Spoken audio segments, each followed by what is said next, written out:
خاک من ای کوه ساران تو سرد، ای سکوت شیر مردان تو درد.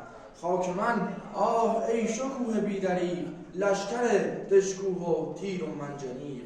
خاک من آبشخور سیمرغ پیر، خون مردانت روند در ترموپیل. خاک من دروازه های سخت داشت، در میانش بختیاری بخت داشت. سخنها بگویم ز ایلی به نام، ز وصف بزرگان برانم کلام. بگویم سخنها من از چرخ پیر، ز مردان نامی زنان چو شیر.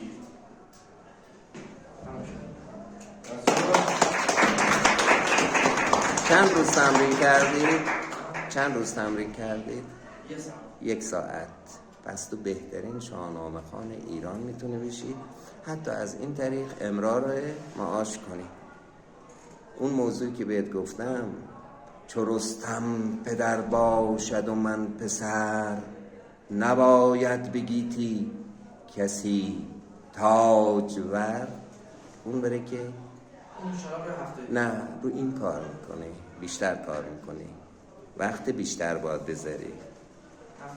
هرچند که شایسته تقدیره. تو 1 ساعت من 2 تا متن دادم، یکیش انتخاب کردی، شایسته تقدیره. 1 ساعت. بچه ها بازم تشویقش کنید.